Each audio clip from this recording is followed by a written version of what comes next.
here on the H.E.R Network, brought to you by Barn Burner. I'm Lindsay Eastwood alongside my co-host, Brook Avery.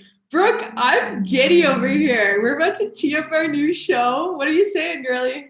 I know. I literally, I've been thinking about this for so long. Because how long have you been talking about this? Probably 2 years at least since I graduated. So I've been up for 2 years. You just graduated. So we're like, just going back and forth. Oh, we should do this. We should do this. Oh, we have so many good ideas. And now we're actually doing it. And I'm like, wow, we're here. We're live. We have people streaming from all over. And we're like, oh, this is so much fun. So I'm so excited to be here. How are you feeling?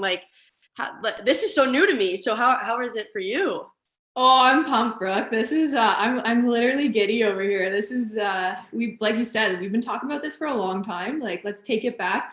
So backstory, Brooke and I played a little hockey together and went to university and at Syracuse University. And when we were in the dressing room, remember we came up with all those ideas for videos we could do with our teammates and whatnot. So this has been a long time coming. So let's dive right into it. Let me tell the viewers and the listeners a little bit about Brook Avery. So Brooke has no idea what I'm about to tell her. So this is all authentic reaction here. So surprise. We're full of surprises here. So a 5'10" forward from Concord, New Hampshire. No, I'm just kidding. Anyways, Brooke is from Concord, New Hampshire, but if you ask her, she might tell you Boston, which are totally different places. But anyways, we'll get to that later. Brooke and I, like I said, we played hockey together, went to university together at Syracuse University. We lived together, roommates for a couple of years. We were workout buddies. We'd go to the rink early and ride the bike together before practice. And since I'm 6 feet, Brooke's 5'10", we always ended up being matched up in drills. Always worked that way, I think, because you're the closest to my size and vice versa. So you get the point. We're friends, but now we're rivals. Brooke now plays for the Metropolitan Riveters. This is her second season. She's a vet in the league. I'm a little rookie. And everyone, she's also known as Big Birdie. Big Birdie never stuck with you. I don't know what it is, but Brookie or Brooklyn I like better. It's always the way it's gone. But Brooke's also got the best eyeliner in the league. Her eyeliner game is unbelievable. So honestly, I'm making it my mission to get this girl a sponsor by the end of the season. You can check it out right now. Look at it. Look at that. You got the I got bottom on today. I do have bottom on today. I love the bottom eye during games. Yeah. It makes the eyes pop in the bubble, eh? Fierce. It's fierce. Yeah. Gotta be. It's an intimidation factor. So if any eyeliner companies are looking to sponsor anyone, Brooke's your girl. She's a big eyeliner enthusiast. Yes, please. So some other things that you should know about Brooke is her favorite pattern is camo. And she doesn't wear her shoes properly. She steps on the heels and it makes me cringe. Your good shoes get ruined, Brooke. And she's obsessed with New England sports like I've never seen before. See ya, Tom Brady. But anyways, you've literally made me hate the Pats and the Bruins. I cheered for St. Louis just straight out of spite in the playoffs last year. So, but in all seriousness, guys, Brooke is one of a kind, and you're all going to get to see it as we progress through these episodes and in this show. So welcome, Brooke. Wow, Lindsay, rock star intro, honestly. Most of that is true. Actually, it is all true, but I do need to defend myself at the same time. In regards to the shoes, they are wearing slippers all the time. I don't to wear slippers. Why would I wear slippers when I can wear shoes? Cool shoes. I don't know. We'll get into that later at some point. But again, killer intro from Lindsay. And honestly, as she said, we were kind of meant to be friends because as you'll learn, you'll see in pictures, and if you don't know already, she is 2 inches taller than me, and I typically am one of the taller players on the team. So 5'10", 6 foot, height automatically made us friends. So, and tall again, girl gang. Yeah, tall girl gang, that's it. So, no shame at all. But yeah, so getting to know Lindsay. So she is from Ontario. Actually, she likes to be called Ottawa, Ontario, Canada. That's the prime time. So Ontario is huge. You got to put in. It is. I'll give that to you. 100%. But again, just, we're so pumped to have you here, Lindsay. You're from Canada. I'm from the US. So we're obviously not together. We're very, very distant. Lindsay is in Toronto right now. So she is on the other side of the border. We unfortunately can't cross right now, but fingers crossed we'll be able to get together in the future and do a couple joint episodes. But again, later down the line. So we're starting a tea party, Slooge. Like that's basically what we're doing. We're tee it up. It's tea party. I've been dreaming of this. Yes, we're so excited to be here. And so Lindsay, again, from Ottawa, Ontario, Canada, and she is one of a kind in that I honestly have never met somebody that has so many nicknames. Like Lindsay, Lou, Luge, Slooge, $44 million, like Eastwood, your name is easy to match with names and stuff like that. So I get it, but at the same time, sometimes it's like really hard to keep up. But what do you call me, Brooke? What's the go-to? I like Slooge. I really like that. I can't claim it as my own. I did not come up with that one. That was an original from a Syracuse former roommate. She wasn't our roommate, right? Logan, no. Oh yeah. It wasn't Logan? I don't know. It was actually my dad. Should we just give a little quick backstory here real quick? Yes, before I continue, okay. Yes, please enlighten us. I think we need to talk about this nickname because it can be misconceived, and it's very weird. So my dad, I grew up Lindsay Lou as like an infant. Everyone called me Lou, whatever. So my dad would call me Luge because Lou and I have always been huge. So he just like joined the two and called me Luge. And then he'd be like, hey, Luigi, like come and like, dap me up after hockey or whatever. My friends would all see it. So you guys would all hear it. And so then they picked up on it. And then I have no idea where the S came from. I think it just like made it roll off the tongue a little bit better. I don't even know, but it does sound nice. It does work really well. So that's where we're at with that one. Yeah, perfect. So you guys got a little bit of background on that. We'll have a whole nickname episode, I'm sure, at some point. But getting back to my intro, Luge has been heavily involved in sports her entire life. She loves hockey, obviously, but she is a fan of everything. So part of doing this podcast, I got to give a lot of credit to Eastwood because she really put all this together and I just happen to be her sidekick. So she wants to be a sports broadcaster, like the next big sports broadcaster. Think like Aaron Andrews, Beth Mowins, like big shot. And this is awesome. Like this is a great start for us. And you got to watch Lindsay's highlight reels. Like she is honestly incredible. She did a 5th year at Syracuse, got her master's in one of the most competitive media programs in the country. And she killed it, did so many different things, broadcasting, journalism, like you name it, social media, everything in between. So keep her on your radar for the future. I promise you her name is going to be everywhere at some point. So we can say we knew her first, just saying, Linz. But again, you'll learn plenty about Lindsay and her hockey profile and stuff a little bit later down the line. But one thing I promise you, anybody that's listening right now, most people can attest to this, but anyone who doesn't know, do not ever ask Lindsay to shotgun race against you because you will never, ever, ever win. I have never been so embarrassed to lose something than a shotgun race to Lindsay the Big Dog Eastwoods. So with that said, my girl, Slooge. I don't hate shotgunning, that's for sure. It's one way to delete a beer. Yeah, but we do. We like that. We like that about you.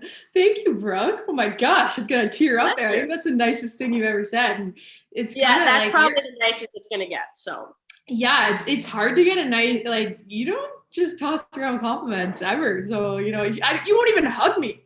So not a hugger. Not a hugger. I'm not really either, but I think the only hug I ever got from you was when we left Syracuse. Last time. Sad throwback. Yeah, we'll make it back eventually, but yeah. We'll get there. If it's meant to be, then I guess but otherwise, nah, can't. Sorry. So let's dive into why we're doing this show, what it's about. Sorry, we're the intros are just too long. They're very long. So let's get into it. We're very important people, Lindsay. They need to know about us. Like something like that. We'll go with that. So, like we said, we've been this has been a long time coming, and I want to go break into the sports media industry, and what better way to do this? So first of all, shout out to our boss, Joe Pasek.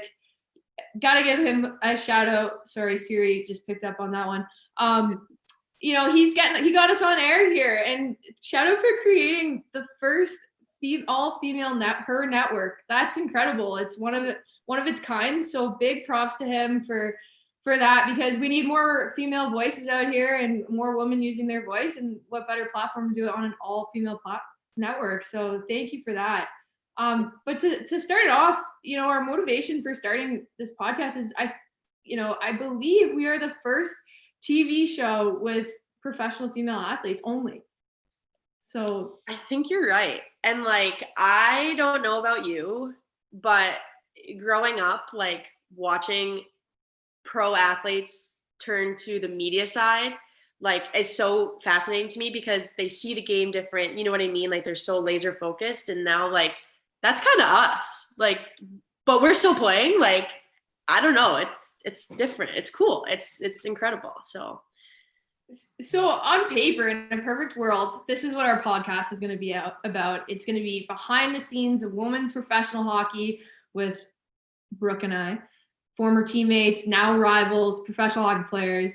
And we're going to focus on the good, bad, and the ugly of being a female hockey player in today's climate. We're going to, let you in on the inside scoop, what's going on, news. We're going to break down the game. We want to, a lot of the time you hear hockey being broken down, but it's all talking about men's hockey. So we're gonna break down the female game a little bit. You don't really hear about that too much. It's a totally different game. It's different ways to be physical. It's a different pace. It's a lot different. So we're gonna try and break that down. We want to also give other female hockey players a voice, and others that are involved in the game a voice. Like right now, and we want to just grow the game. Hey, Brooke, what better way to do it than giving other female athletes a voice? 100%. And I think that's always been a big mission for everyone involved in women's hockey, especially right now. There's a lot of good things happening. There's a lot of stuff happening behind the scenes that people really don't know about. And that's kind of what we want to be here for. We're living it, and things might not be where we want it to be while we play, but we want to be able to be that open book and that open voice for people. And I think something else that really kind of separates us from, what other people have done in the past is, well, one, we're players, we're playing, like we're here, we're now. Like you said, women's game is completely different, but we don't want to just talk like strategics and hockey and stuff. Like we're here to, like, we're people, you know what I mean? Like, we don't want to just go behind the scenes of like a everyday play. You know what I mean? Like, I feel like that's kind of something that has been easy to talk about, and it's fun. It is really fun to talk to people about that, but we're here to just like, we're people, we got lives, we do stuff outside of hockey. You know what I mean? And I think that that is something completely different. Like I said, people want to be behind the scenes, but yeah, like you hear the good stuff about being behind the scenes, but it's not all great. I'm not going to lie. And that's just the nature of it. So that's why we're here. And we want to be that voice for people, and we want to be open, and we want people to come to us, ask us questions, like tell us what you want to hear about. We're here for everyone. We're here for us, and we're here for the game. So it's really exciting. And naturally, we're going to talk about a lot about the NWHL, being players in that league, but we're not afraid to, branch out and talk about other things going on in women's hockey.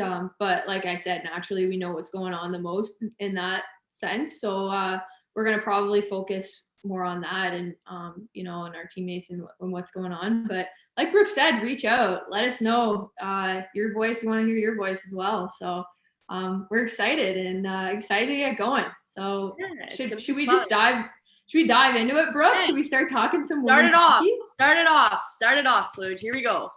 All right. Well, so let's begin. What's going on in women's hockey right now? There's a lot. There's a lot going on. We're in the middle of a pandemic, so you could imagine how crazy things are for everyone. Every single person's going through something. So is women's hockey. So No. should we bring it back to 2019? The Canadian Women's Hockey League folded. There's two leagues, the NWHL and the CWHL, and the CW had to fold.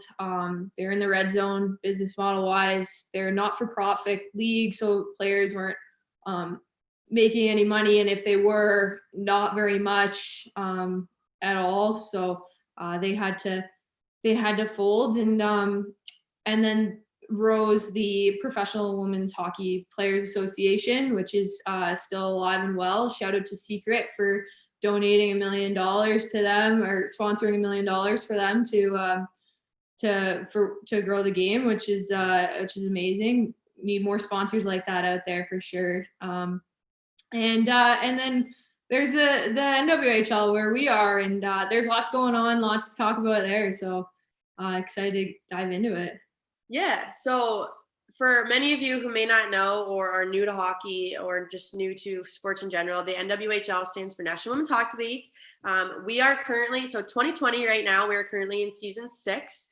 I play for the Metropolitan Riveters, which is one of the original 4 teams. Lindsay plays for the Toronto 6, which is new this year. So it's pretty exciting because Lindsay hasn't actually played a game in the NW.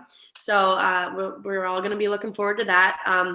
But yeah, I mean, obviously with the pandemic and everything going on, season has been pushed back to January.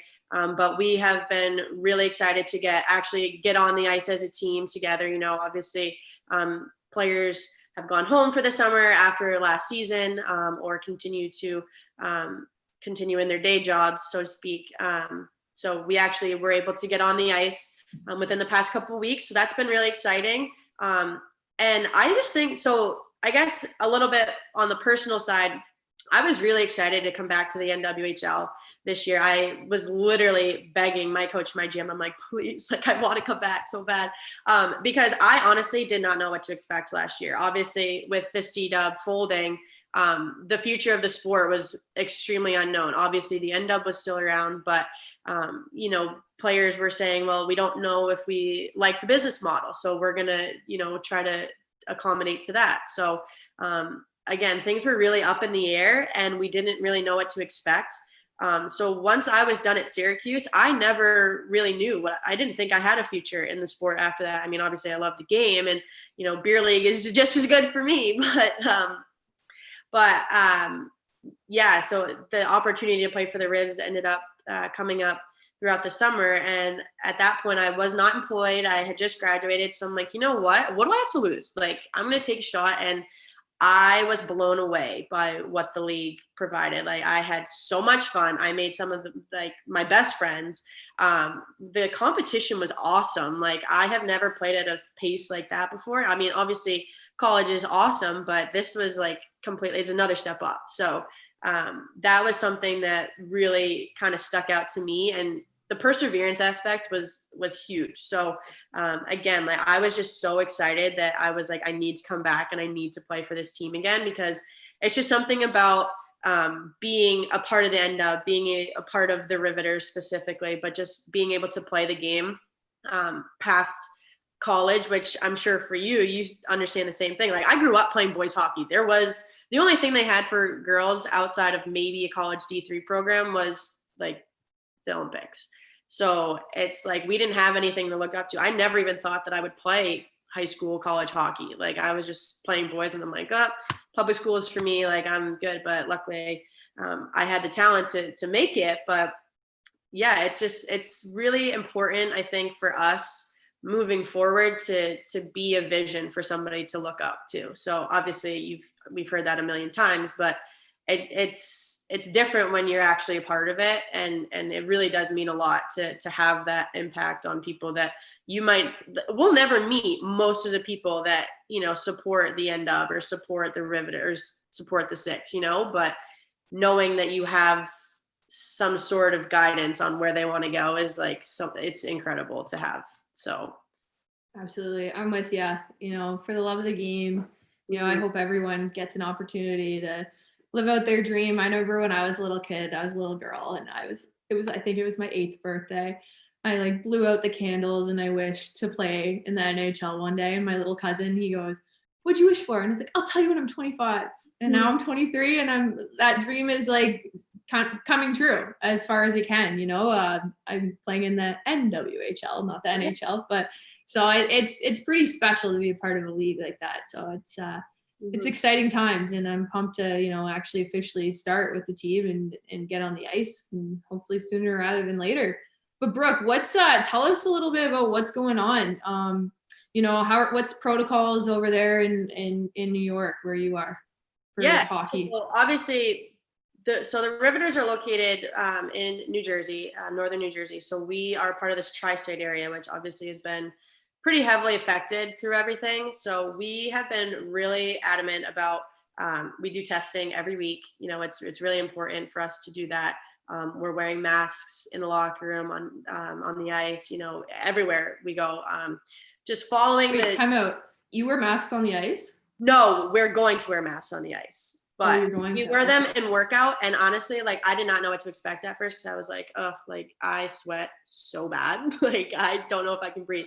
But no, it was better than I expected. So, but I think moving forward, we're going to be wearing them on the ice, which honestly, it is what it is. Like, if that's what it's going to take for us to protect my teammates and my coaches, you know what I mean? Like, it's worth it. So I can suck it up and deal with it for an hour and a half, whatever it is. So, but yeah, obviously just like taking all of that into consideration, being careful about social distancing. We all have our own water bottles, not like sharing tape and things like that. So we're being really careful, and it's something that we're really honing in on, because it's a big commitment. It's a very different thing for everybody, but it is going to take, and we've talked about this numerous times with our program specifically, you know, it takes a lot.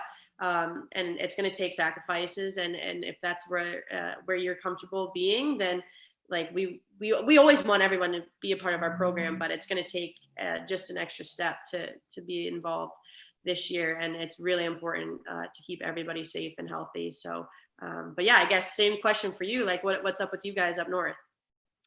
Yeah, so we officially started practices about 2 or 3 weeks ago, beginning of October. And we were full team on the ice, full squad. Same deal though, like you have to wear masks in the arena.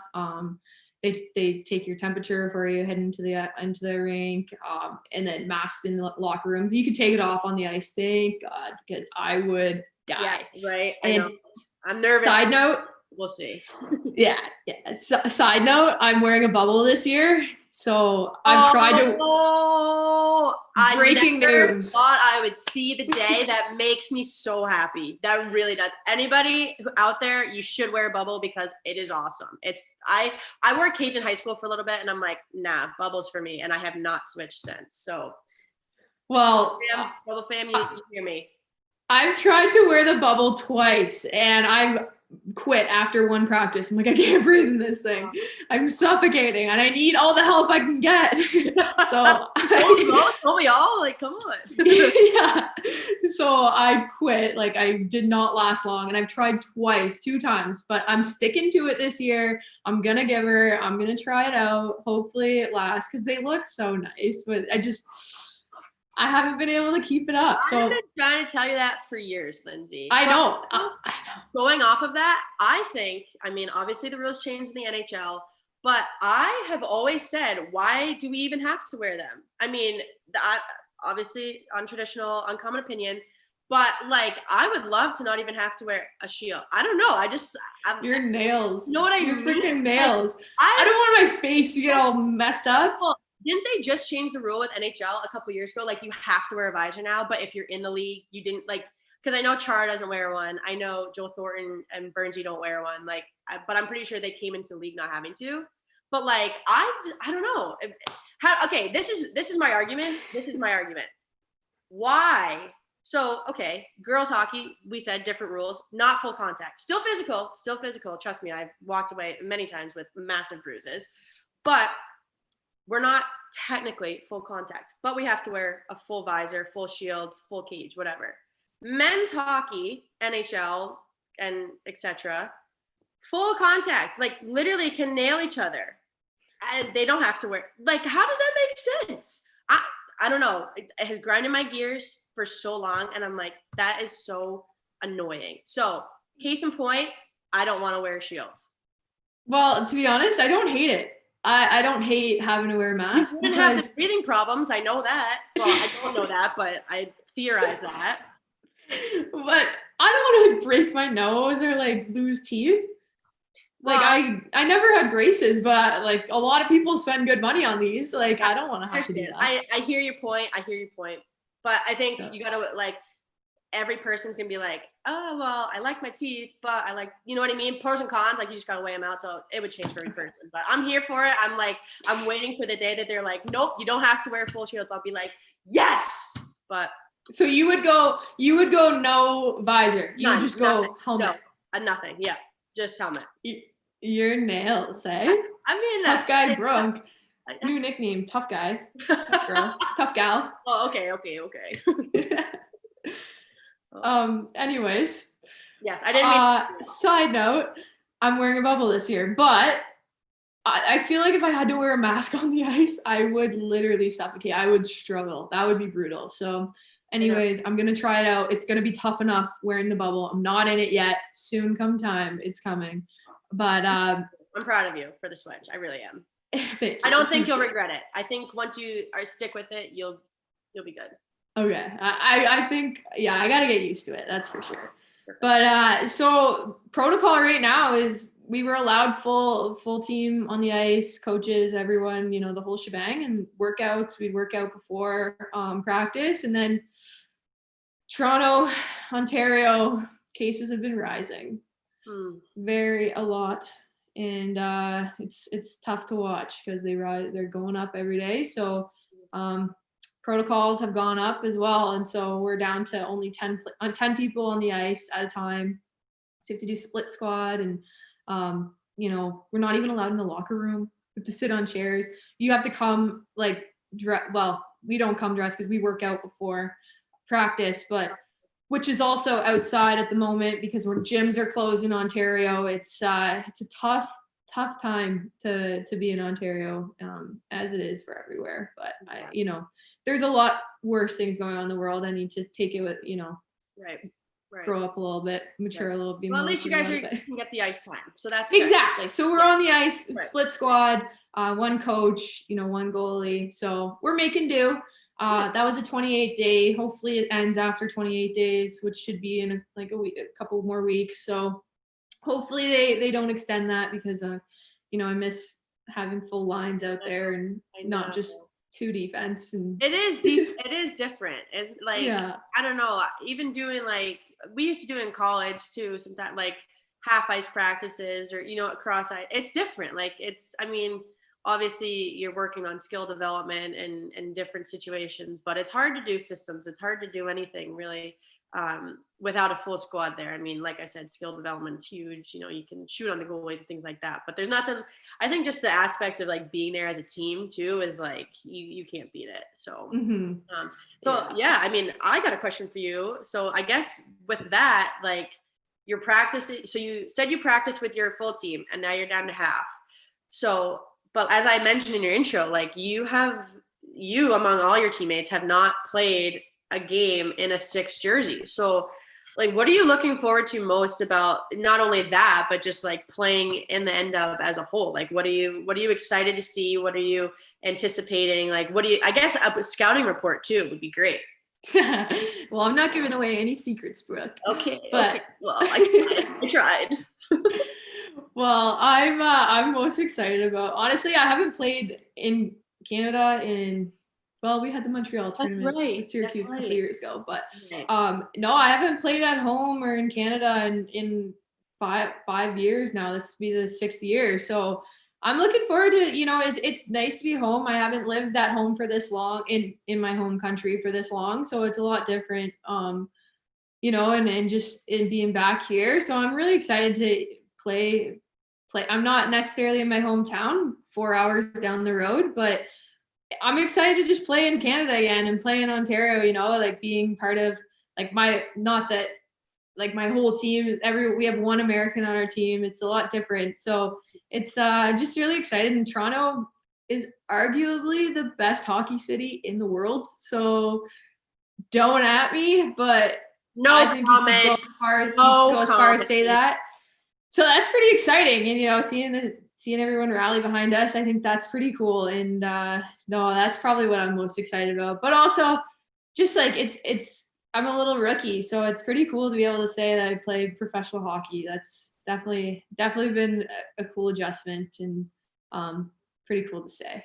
But what are you most excited about this year? I mean, it's a weird year, but hopefully we can get going. Yeah, well, I think honestly, just looking at the rosters grow this year and obviously the addition of your team, like I think the competition is going to be incredibly high. Like we have, like I said, last year was great. It was at a speed that I had never played with before, but like just the players that we're adding and the talent is just incredible. And I'm like so pumped for it. But I think too, we have so much time. I say so much, it's really not that much, but it's more than normal. We have a lot of time to prepare for games. You know what I mean? Because like, I think last year we came in and we started practicing like right after Labor Day. And then our first game was like a month later. So we only practiced twice a week. So we had, 8 practices theoretically. And we wouldn't have a whole team. Most of those you know what I mean? Like, so we never really had full lines or were able to practice systems or special teams or anything like that. So now everybody's there, you know, luckily, I mean, considering our situation, but you know, everybody's there, everyone can practice, and we have, so we came in October-ish, so October, November, December, so at least 3 months of just straight practice. Like we won't see game action for 3 months.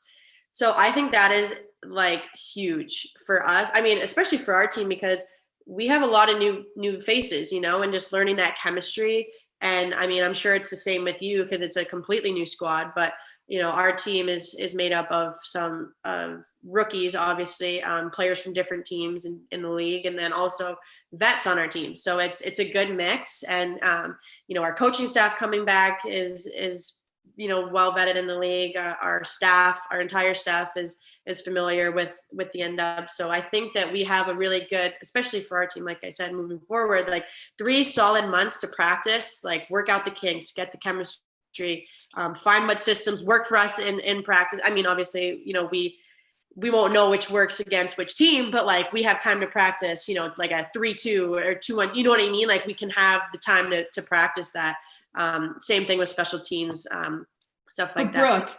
Brooke, could you imagine wishing for a 3-month preseason at Syracuse? No, oh my God, no. I was just gonna say no, because so like I said, we practice twice a week and we work out beforehand, and like our practices are tough. Like my least favorite joke, puck races. What do we do the first practice? Puck races. I'm like, seriously? I was so mad. I looked at my coach and I'm like, I can't say what I said, but I was really upset.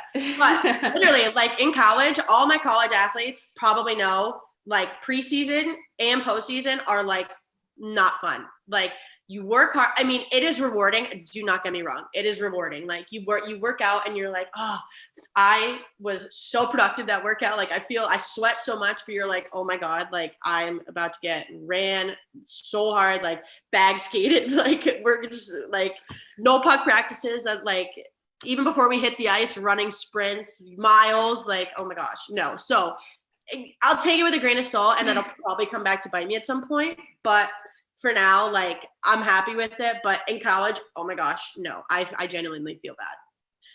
Yeah, that was those. We would count down the days before preseason was over until games. Like the second we found out we had an exhibition game, we'd be like, oh yeah, like yes, we're not gonna get bag skated this week. Yeah, literally, it was like the best day. So it was dreadful, but now times have changed. It's a little different. Who would have thought? Like you said, who would have thought we'd be glad to have this long of a preseason? But at the same time, it's leading up to like continuous games. Like we're gonna be playing nonstop, and like I know going along with preseason, we hated bye weeks. We hated them because you knew Herbies were coming. like skating Bike test. you knew we were gonna get annihilated. Like, so we were just like, at this point, we got games coming every weekend. Like, we're pumped, we're ready. So I'm here for it. But for anyone who doesn't know, a bike test is our Syracuse, one of our fitness tests, which was 8 miles, and it used to be you had to do it in under 24 minutes on one of those like 24 assault bikes, like the Airdyne. And then he bumped it down. Coach Paul bumped it down to 23 minutes because we all killed it. And well, Brooke and I, we had to do bike rides before practice. So we got long legs. We were in bike shape. Yeah. We were ready for the Tour de France. Oh, maybe. But yeah, so that was, I hated bye weeks. Those were the worst weeks. And normally, like, our friends on the football team, they're like, bye week. And I'm like, bye week? No. It's the worst. No. We're just going to get killed for 2 weeks. Oh, man. But so there's a lot going on right now in the NW, Brooke. So as of recent, the NWHL just changed their business model and how the structure works. Yeah. Before, like you said, there was 4 teams owned by the league, and then 2 teams were privately owned, and that's Boston and the Toronto Six, my team. And now it's completely switched to, they wanted to switch the league to being all privately owned, like franchises, like the NHL is in a way. So they're in the midst of switching over and looking for owners, and with that change has come a new commissioner. The commissioner of the NWHL, Danny Ryland, who has been there from the start. She has stepped down, and she's going to help find owners and work with the ownership teams moving forward. And then Ty Taminya, who was she was the chairman on my team, and she did some big things for us in Toronto, and she's great. She's got quite the background herself, so she's going to do some amazing things as interim commissioner of the league, and I'm excited to see what she does moving forward. What do you think of that? How do you like that? I think it is just another massive step for us. You know, the league they have grown tremendously in the past 6 years now. Like, every year there's something new, and I think that's what makes the league so special, is that you never know like what's going to come. So I know I don't remember if it was last year or the year before, as you were saying with a lot of the changes, so they actually started doing the 50-50 revenue split.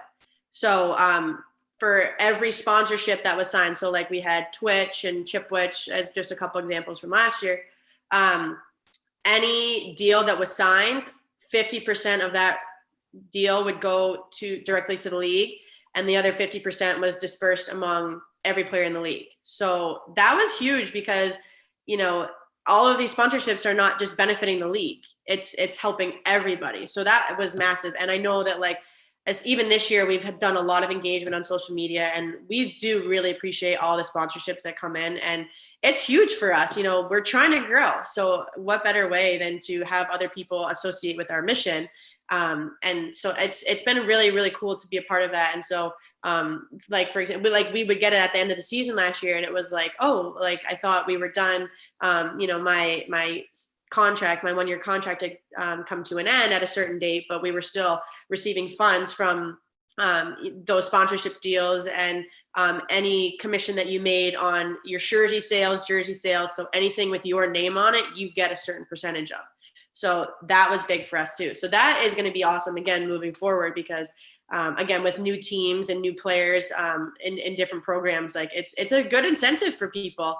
But yeah, I think just the whole thing, especially with Danny, like, Danny started the league with a mission to grow women's hockey. Like, that's what she was here to do. And I am very impressed with how she's done in such a short time. And it's only been 5, now 6 years. Like, imagine where we can be in another 5 years, another 10 years, you know what I mean? So, and Ty too, like, it's awesome. Like, she is coming in. I haven't met her personally, but she has an incredible background working in sports. So, you know, obviously that is a huge advantage for everyone. So, but I think the private ownership is massive too, because you see it, like, there's just a little bit, there's a little bit of difference. Like, you will get different equipment, you have different facilities, you know, you have access to different things, travel, attire, all that kind of stuff. So, it would be huge for every team to have access to that. And for Danny and the league as a whole to have that as a massive focus moving forward is like unheard of. So I think everyone's really looking forward to that. It's exciting. It's a really exciting time. So it'll be cool to see how it works moving forward, and seeing how the league grows right in the next like year or so. So hopefully some big changes and some excitement ahead of us. Yeah, it's gonna be so we never really touched on this at the start, Brooke, but should we dive into what the name of our show, why we call it Tee It Up? I thought you would never ask. Okay, well, I'll let you have your spin on it, but I know for my spin, us two are roommates in Syracuse, but just like in general, we love to spill the tea. Like I love spilling the tea. Honestly, it's just fun. Like I love chatting with my friends, being like, hey, you guys got tea? Yeah, you guys got tea? You got tea? Sludge, you got tea? Like, it's awesome. But it also is really easy to work with. And hello, hockey, like teeing up a slap shot. Like, come on. It was meant to be. Like it's meant to be. So that's my take on it. But obviously, we're here for the tea.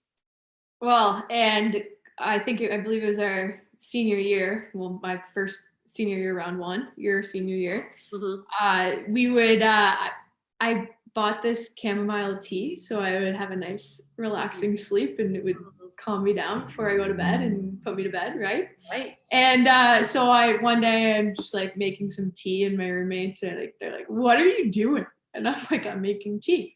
And I came over with my tea, and for some reason you guys just thought it was hilarious. And then we started calling it like tea time.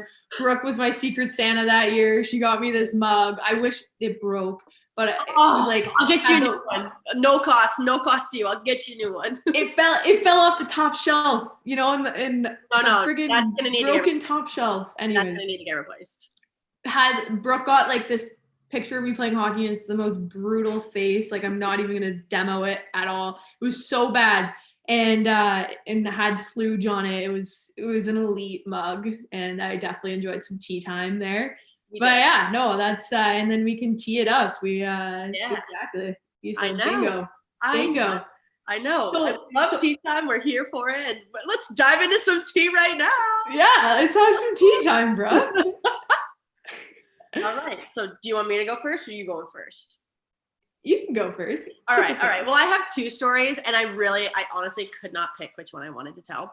So I'll start with like the most PG versions of these stories that and the show is going to hear. Like we have some really weird brag. We have some sick stories to tell, but we can't spill all the hot tea like in the first episode. We need to have an element to keep people coming back. So we'll get to that.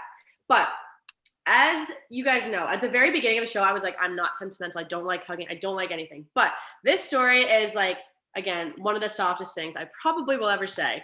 But it's about the first time I met Lindsay. So this is my first of two stories, mind you. Oh my gosh. So I remember this day. Right. So no. And yes, nobody knows about these stories. Or knows that we're telling these stories. So, okay. So I'll start. For anybody that doesn't know me or doesn't really know my story, so I'm from New Hampshire originally and grew up in New Hampshire and wanted to be a Wildcat like my whole life. That's the University of New Hampshire. That's their mascot. So I was like, that's where I want to be. That's where I want to go. And again, didn't really expect to play hockey or anything, but got the opportunity and was kind of choosing between schools. And so it actually came down to choosing between UNH and Syracuse. I ended up choosing UNH because it was closer to home.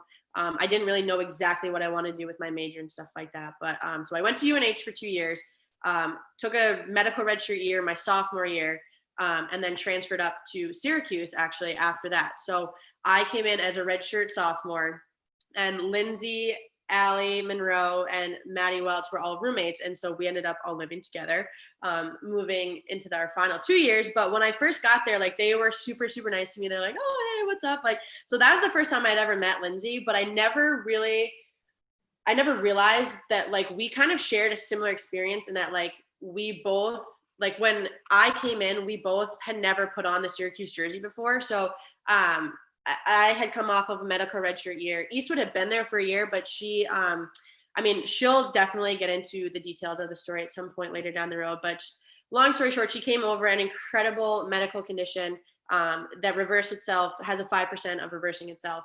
She had blood clots in her lungs and was not able to participate in the program her first year. She did rowing and a couple other things, but had not put a Syracuse hockey jersey on yet. So when I came in, I was just like, you know what, like this kid, obviously, again, being tall, having the similarities between being the biggest kids on the team. I was like, you know what, I feel comfortable. Like, I feel like I really fit in here because there is somebody else that shares a story with me. So we both were able to put the jersey on together for the first time. And I just remember, in order to participate, you have to pass a physical examination. So basically just making sure that you're fit to play. And that year was the first time that Lindsay had actually passed. And so she was so excited and everyone was so excited. So I felt really honored to be a part of that. So again, that's how I met Lindsay, and that was a huge thing. So I will never forget that as long as I live. But again, that was probably the most sentimental I will ever be. Yeah, so you're welcome, Lindsay.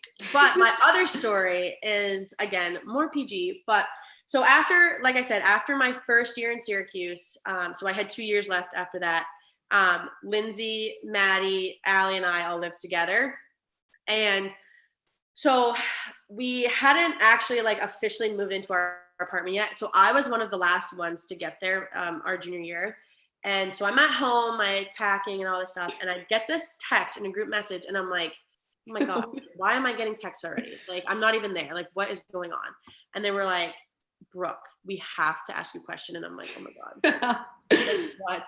And they were like, we want to get a pet. And I'm like, okay, like a pet, cool. Like thinking something simple, not like, and this is what they said. They said, we want to get a cat. And I'm like, a freaking cat? Like, why would you want to get a cat? I hate cats. But I was not going to be the one that was like, no, you can't get a cat. Like, it was, honestly, that would have been a 3 against 1 at the time. At the time, it would have been 3 against 1. And I said, you know what? Fine, get the cat. I don't care. They sent me a picture and they said, this cat. And I'm like, oh my God.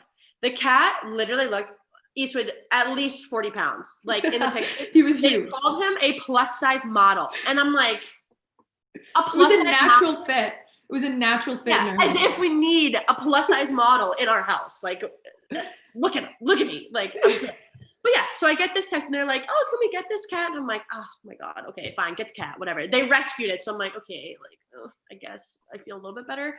Call him a plus size model. The cat's name, I was like, oh, what's the name? Peter. The cat's name is Peter. It has thumbs for hands. And I'm like, oh my God, this is not going to end well. Like, this is so bad. But all of my roommates, including Lindsay, were so excited to get him. So I'm like, okay, perfect. Whatever. I get to school that weekend. I meet the cat and I'm like, okay, like the cat's fine. Whatever. It's a cat. Like I said, not really a big fan of cats.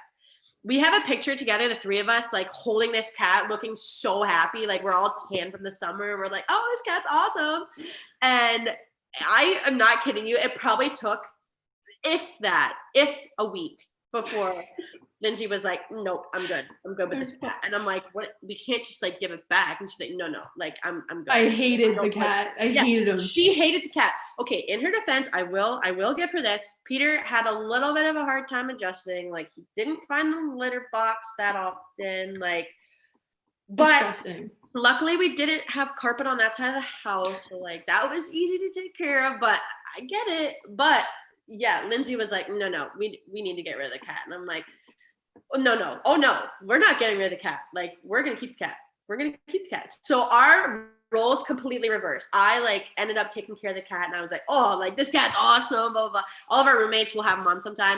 They have like some really, really funny stories. They do weird voices and stuff of the cat, but it's really funny. You'll hear it in person. But long story short, Eastwood begged to have this cat, hated the cat, and then I ended up kind of liking it. It was fine. But listen, yeah.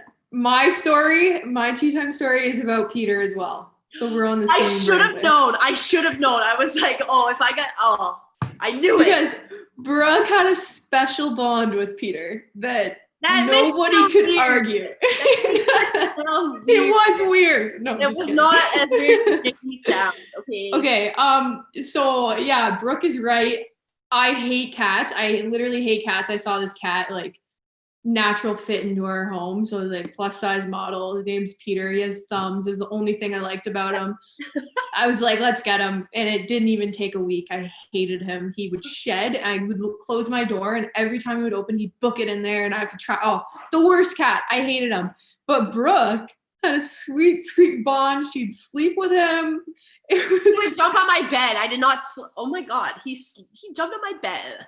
He loved you. You guys like had a sweet bond. And just so everyone knows, Peter loved to eat and he's still around. He didn't get to come back the next year. Allie Monroe took him home and her plumber actually took him off her hands. Well, we do pictures every now and then. He is still fine. He did gain fatter, weight, but he fluctuated a little bit. So everyone knows he's doing okay. You stole my story, Brooke, but anyways, Brooke's special bond with Peter is definitely one of my favorites. Sides to every story, Lindsay. But another favorite story is, if they know what it is, but Brooke likes to TJ Oshie her beer. Oh my gosh. And the first time it ever happened, we were at a tailgate for a football game. It was definitely a football game. And we're out there and I'm like, Brooke, you won't TJ Oshie your beer? And we're like around hundreds of people. And she just lifts up her shirt and starts chugging her beer through it. It was the funniest thing. Soaking wet, no cares in the world. No shit. It was amazing. And I wouldn't change it for the world, and I will do it again anytime anybody asks me to. So you can quote me on that. That is definitely another one of my favorites of Brooke. And there's tons of stories to tell down the line. You're a goofball. I know. We're both goofballs, dude, and you know that. You literally know that. But yeah, so again, like we have so many stories to share. Like it's insane. But we're not going to tell them all today because like I said, we want to keep you guys coming back. So thank you all for tuning in tonight. We are again so happy to be here. We're so honored to be able to share our stories and to just kind of give you guys an inside look. You know, like I said, we're real people. We got real stories. We got funny stories. We got not so funny stories, but we're here for it. And we want to hear from you guys. So DM us or send us questions, send us comments, send us suggestions. Like what can we do to better cater to our audience? You know, like I said, we're here for you guys. So we're excited to do that. You can follow both of us on Instagram. So Eastwood is Lynn's East, two T's. Yep. And then follow her on Twitter, Lindsay Eastwood, but the O's are zeros. You can follow me on Instagram and Twitter, Big Birdie 16. Follow the podcast is the most important follow. If you follow anything else today, tomorrow, whatever it is, at @T_it_up on Instagram. But yeah, again, thank you guys for tuning in. We'd love to hear from you. Send us stories too. You know, I don't have a memory of an incredible memory, so I would love to hear some stories that we might have forgotten that we can share. But again, so we'll be back here again next Sunday night, ZINGOTV with her network, Barn Burner Network, 7 p.m. Eastern time, same place. Have a great night, everyone. Conquer your week ahead. We look forward to teeing it up again with you guys next week. So until then, we'll continue to collect some tea, and we'll see you next week.